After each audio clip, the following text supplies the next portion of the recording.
What's up everybody, it's Jaryn from Virtual Biking Board, and this is everything you need to know about stage 1 of the 2023 Tour de France. It was interesting. It was more exciting than, well, it was actually less exciting than everybody made it out to be, myself included. I thought it was gonna be absolute fireworks. We did have breakaway, we did have a sprint to the finish, kind of. We did have a lot of excitement with the GC guys coming over that last climb and jockeying for some position and some competition there. So, without further ado, we will get into it. What happened? So today was 182 kilometers, 10,000 feet of vertical, starting in Bilbao, ending in Bilbao. Huge shout out to the country of Spain, the Spanish people, as well as the tour for switching it up and continuing to do this thing where they start in different locations.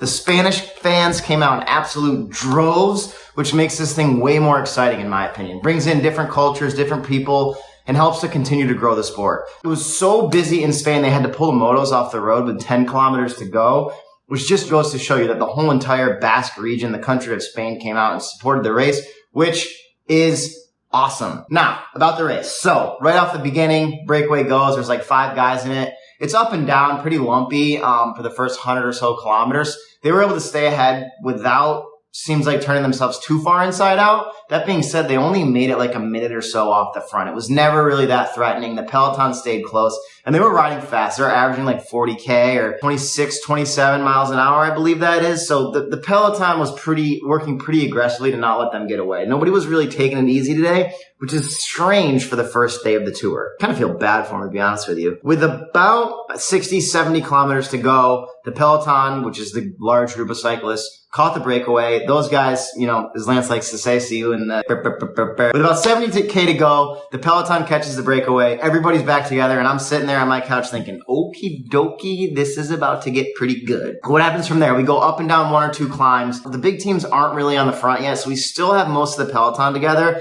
And then we get to the category 2 climb, which is like the 3rd hardest type of climb in the tour, and the big teams get on the front. We got Ineos on the front. We had UAE on the front. We had Jumbo on the front.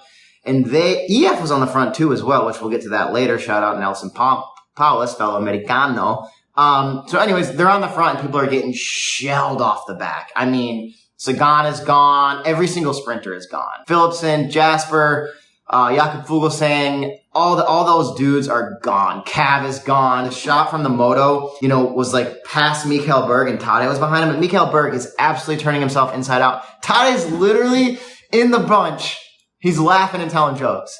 The level of fitness that like him and Jonas have compared to everybody else is the spread is astronomical. I mean, it's not even close, which is why basically the yellow jersey contenders this year are Tadej, Jonas, and nobody else, right? We said that in the beginning. Feel very confidently about that, and today goes to show it. So anyways, they go up and over that last climb.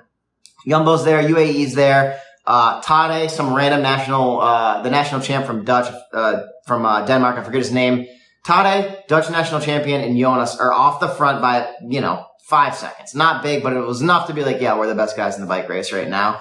And they roll over the top, and they kind of look around at each other, and nothing really happens. The group of like 15 guys that are left, they all come together, and the Yates brothers, sleeping on everybody, go shoot off the front. And honestly, the cameras barely even recorded it because everyone's so focused on Tadej and Jonas and a little bit of Wout or Tom Pidcock, MVP. Those guys are still kind of around. So the Yates brothers get a flyer, and I'm guessing in the breakaway, they thought the same thing. It's like, oh yeah, whatever. Like, give them a second and then we'll catch them back up. They start going downhill, and so the Yates, the 2 brothers are on separate teams. They start working together. They're bros, right? They're twins. So Simon's on the front, and I feel like they almost talked about the damn thing before the race. Simon pulls the whole way. They have like 5K or go to the finish line. It wasn't that far, probably 10K. And they only had like 5 or 10 seconds on the group of like 10 of the best riders in the entire world. Then they have 15 seconds. Then they have 20 seconds, and it's like, nobody's going to work to bring this back. Wow, you're not going to work to bring this back? Now, controversy on the internet is saying that Wout basically is doing everything for Jonas this year, this, that, and the other thing. I'm calling BS on that one. Wout was tired after that last time. He burned all his matches, and he couldn't bring the group back, which really starts to shake up some of the way that I was going to predict things, because I thought Wout was going to take this one all day, Wout or Pidcock. Pidcock was gone off the back. But I don't know if Wout has the firepower that he had last year. We shall see. So anyways, Yates brothers go off the front. Simon pulls almost all the way. Simon pulls off. Adam pulls in the front. rides across the finish line, arms up. Got to give it to the Yates brothers. I'm 0 for 1 in predictions. I'm making a prediction for tomorrow. So tomorrow, starting in Spain again from Bilbao to somewhere up on the coast. I forget where they're heading north. 200 or so kilometers, 5 categorized climbs, which means again, it's a hilly stage. Not a mountain stage, but definitely not a flat stage. There's a random sprint like 60 kilometers into the race, which is super weird to me, but I guess give those guys a shot. But I hope no crashes happen there because that would be a bummer. And then from there, we're going up and down, up and down, up and down. And then there's a big climb at the end, up, down, and then 10 kilometers to go to the finish. So I start thinking, okay, this is a Wout stage. That's what I would have thought, except for today, Wout didn't really have it on that last climb. So can Wout go up off the front on the last climb or on the downhill and hold him on the finish line? The only way Wout wins tomorrow is if he's in the breakaway group, up and over that last climb, and he's in a sprint with a bunch of climbers, he'll win. The other thing, which I think is going to be my prediction, is Tom Pidcock. I think Tom is drooling for this stage because he knows it's up, down, and then a flat to the finish line. He's going to go at the top of that climb. He's going to give it everything he has in the descent. He's going to get to the flat, and he's going to absolutely turn himself inside out for 10 kilometers. And the only guys trying to chase him are going to be the climbers or the GC guys that are left. The GC guys aren't going to care, aka Tade and Jonas. Let him go. A couple other climbers aren't going to be able to organize enough to catch him. I'm giving it to Pidcock tomorrow. Stage 2, 2023, Tom Pidcock. Whew! It's starting to get good.